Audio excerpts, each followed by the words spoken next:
Қайырлы күн достар. Бүгін сіздерге жұмсақ нанның қалай жасалу жолын үйрететін боламын. Міндетті түрде видеоны соңына дейін қараңыздар. Наныңыз осылай жұмсақ, әрі өте майысқақ, әдемі болып шығуының құпияларын бөлісетін боламын. Ал енді бізге керекті ингредиенттермен таныстырайын. Құрғақ ашытқы және сары май, тұз дәміне қарай және жылы су, ұн. Осыларды рет-ретімен салып, жақсылап араластырып аламыз. Біз сары майды қосу себебіміз, яғни біздің нанымыздың жұмсақ болып шығуына септігін тигізеді. Ең бірінші осы сары майымызды ұнмен жақсылап араластырып, барлығын біркелкі массаға келтіреміз. Ұнымызды пайдаланбас бұрын ең бірінші електен өткізіп алуымыз тиіс. Яғни біздің осы нанымыздың жақсы көтерілуіне оның да септігінің зор екенін айта аламын. Енді біз жұмсақ қамыр илейміз. Суымыз температурасы жылы болу керек. Жылы суды пайдаланамыз. Осылай жақсылап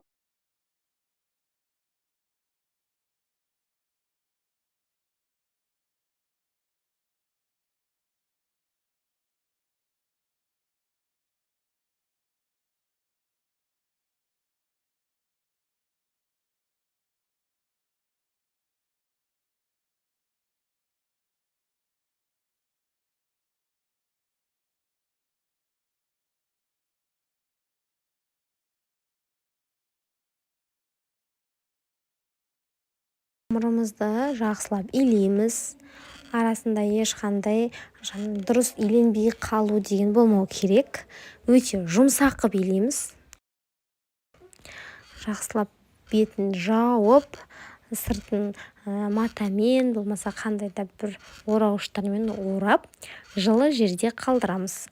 Бір 10-15 минуттан кейін қайта илейтін боламыз.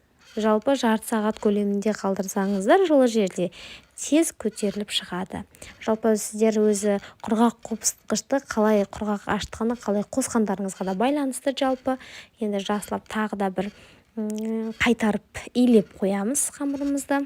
Міне, біздің қамырымыз тағы да бір илеп, осылай әдемі болып жай көтеріліп жатқан кезде міндетті түрде жылы сумен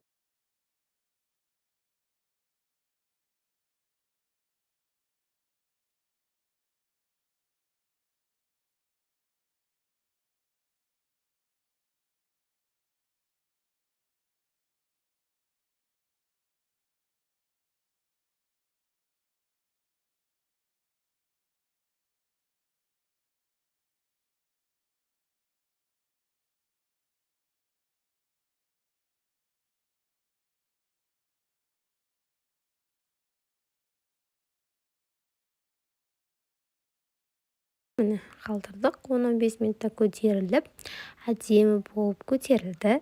Енді біз табаларымызды жақсылап майлап, осы нандарымызды бірнеше бөлікке бөліп салатын боламыз. Менің осы ашытқан қамырымнан 2 таба нан шықты. Яғни біз қамырды салған кезде өте қалың қылып алмаймыз, және кішкене көлемін кішкентайлау қылып аламыз. Сонда және де көбірек жайыңқыраймыз. Көбірек жайып, өте жұқа қылып жайып пісірсеңіздер, нандарыңыз керемет болып көтеріліп, арасының бәрі қуыс болып, өте дәмді болып шығады. Міндетті түрде солай жасаңыздар.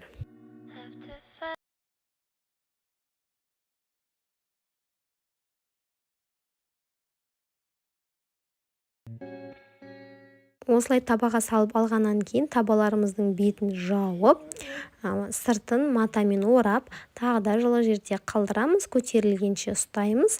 Яғни 10 минут, 15 минут ұстасаңыздар, ол көтеріледі. Осылай бетін жапқаннан кейін 5 минуттан кейін біз пешімізді жақсылап қыздырып қоямыз. Міне осылай көтерілуі тиіс. Пешімізді қыздырып, градусын 200 градуста жақсылап пісіріп аламыз. Енді әркімде градус әртүрлі болады, сондықтан өздеріңіздің градустарыңызға қарай пісірсеңіздер, яғни пештің градусына қарай пісірсеңіздер болады. Міндетті түрде біз осы нанымызды айналдыра отырып пісірсеңіздер, сап-сары біркелкі болып піседі. Және бетін сұйық маймен майлауды ұмытпаңыздар. Жылтырап, әдемі болып көрініп тұрады. Жалпы сары маймен майласаңыздар өте тіпті дәмдірек болып шығады. Міне, біздің нанымыз дайын болды, өте дәмді және өте арасының барлығы қуыс, әдемі болып көтерілген және жұмсақ, былқылдап тұр. Міне мен сіздерге бөліп те көрсетейін арасын. Міне нанның өзін кескен кезде де байқаған боларсыздар. Міне өте жұмсақ әрі дәмді. Енді сіздер өздеріңіз жасап көріңіздер, дәмін содан кейін біле жатарсыздар. Бірақ нанның енді жұмсақтығын айта алмаймын. Өзі кескен кездің өзінде де білініп тұр. Міндетті түрде менің төмендегі каналыма тіркеліп, подписаться батырмасын басып, мені қолдап жіберіңіздер. Сіздерден қолдау күтемін. Сіздерге бірге болған Айка шын асханасы каналымды дамыту үшін, өсіру үшін сіздердің қолдауларыңызды күтемін. Менің осы нанымды жасаған жағдайда маған комментарийға пікір, видео қалдырсаңыздар өте тіптен керемет болады. Мен сіздердің видеоларыңызды кіріп, баға беріп кетермін. Рахмет, сіздермен болған Айка шын асханасы.